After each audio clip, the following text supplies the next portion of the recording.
Hace mucho tiempo, en las remotas montañas de un reino muy lejano, un malvado dragón despertó tras 100 largos años de letargo.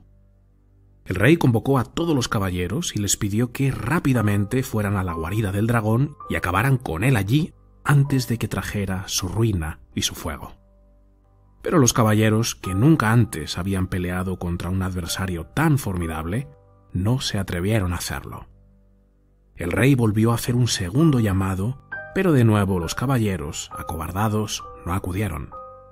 Y por tercera vez el rey, desesperado, les pidió que evitaran la tragedia saliendo a cazar al enemigo, pero nadie se atrevió a mover un dedo. Hasta que una mañana, cuando el primer rayo de sol asomaba tras las montañas, la sombra de la bestia sobrevoló el reino y antes de que las gentes pudieran reaccionar, el dragón descendió sobre ellos arrasando todo lo que encontró a su paso. Cuando solo quedaba ya humo y escombros, y todo había sido destruido, el dragón bajó a tierra y allí, frente a él, vio que todavía quedaba en pie un caballero. El joven estaba tan asustado que le faltaba el oxígeno, sus dientes castañeaban, apenas se tenía en pie y el corazón se le salía del pecho.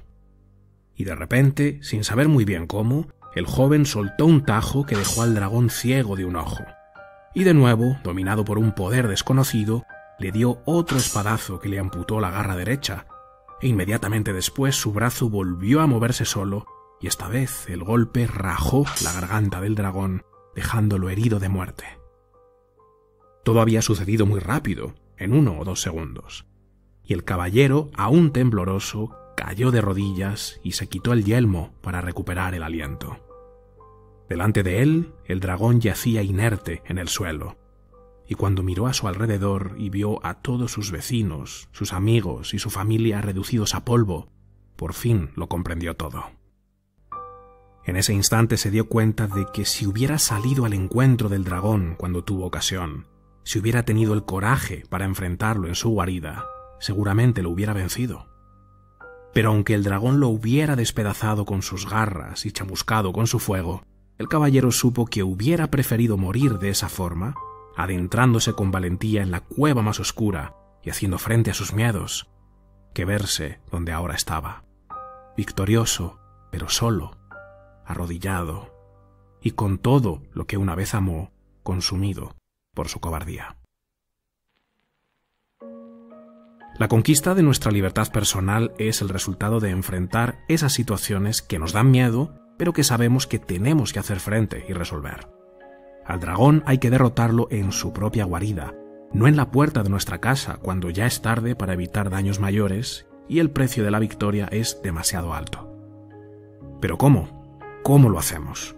¿Cómo ir directos hacia eso que tanto nos aterra y tanto nos duele, cuando lo que en realidad nos gustaría es salir corriendo en la dirección opuesta para huir del peligro? Una de las estrategias que mejor parecen funcionar, y la literatura clínica al respecto es muy amplia, es exponerse voluntariamente al miedo en pequeñas dosis. Y aquí la palabra clave es voluntariamente. Lo que haces es dividir el gran miedo en pequeños miedos, pequeños pasos que también dan miedo, pero no tanto, y vas escogiendo qué pasos dar, en qué orden y a qué ritmo.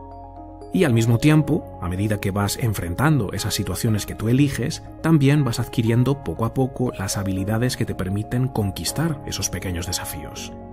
Te preparas según lo vas necesitando, al ritmo que tú estableces voluntariamente, y desarrollas destrezas que antes no tenías. Y al hacer esto, sucede algo muy interesante. Tu miedo no desaparece en absoluto, pero te vuelves más valiente. Cambias tu relación con tu miedo. Aprendes a transitarlo sin sucumbir emocionalmente. En primer lugar, las habilidades que vas adquiriendo poco a poco se vuelven parte de tu arsenal interno. Y cuando tienes habilidades que antes no tenías, tu confianza y tu coraje aumentan. Y en segundo lugar, cuando te desafías a ti mismo, un montón de recursos cognitivos y biológicos que ni siquiera sabías que tenías hacen acto de aparición. Y cuanto más grande el desafío, con más fuerza emergen. Tu sistema nervioso se fortalece y se vuelve capaz de responder de forma diferente ante el miedo. Surge el llamado miedo del héroe. Sabes que el dragón te puede despedazar, sabes que posiblemente tus opciones de vencerlo sean mínimas, y tienes miedo tanto como antes, pero igualmente haces lo que sabes que tienes que hacer porque eres consciente de que te corresponde hacerlo en pos de lo que consideras valioso y significativo en tu vida.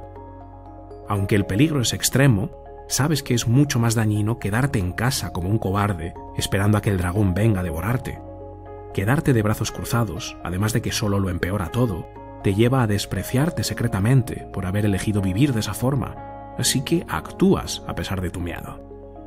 Hay una aceptación del miedo, un saber convivir con él y un no dejarse dominar por el miedo.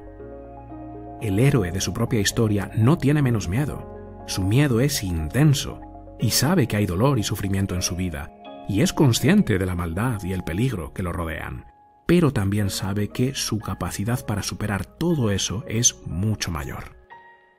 Ahora bien, esa capacidad no va a aparecer por sí sola sin que uno no haga nada.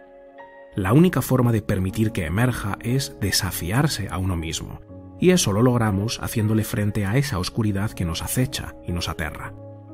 Estamos hechos para tener miedo de la misma forma que estamos hechos para el desafío y la aventura, para superar ese miedo. Mucha gente piensa que lo que nos detiene son los obstáculos que vamos encontrando, pero no es así, es todo lo contrario. Los obstáculos son lo que nos ayuda a avanzar, y sin ellos no podríamos seguir adelante. Y esto no es una frase motivadora, es un hecho empírico contrastado.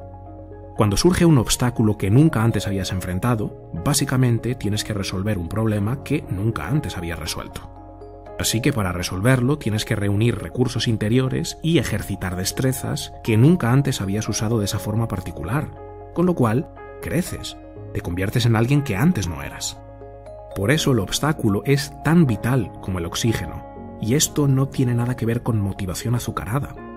A mí me costó aceptar este hecho, pero cuando finalmente lo hice, dejé de desear que todo fuera fácil y dulce, dejé de querer vivir desde la comodidad de hacer lo mismo de siempre, y dejé de fantasear con no tener desafíos y adversidad. Dostoyevsky afirmaba que si el ser humano lograra crear una realidad utópica, donde no existen los problemas y todo es super happy, ya nos encargaríamos de destrozarlo para que algo emocionante, inesperado y problemático sucediera. Y nuestra propia naturaleza psicobiológica, que ha ido expresándose a lo largo de la historia, parece apoyar esta tesis. Necesitamos esos aspectos difíciles de la vida para crecer y desarrollarnos. Necesitamos al dragón. Y claro que da miedo pensar que la adversidad va a golpearnos tarde o temprano. Desde luego que el miedo está ahí. Pero no es lo único que está ahí. Hay algo más. Algo que desconocemos y que todos podemos descubrir cuando le hagamos frente al temible dragón que nos acecha.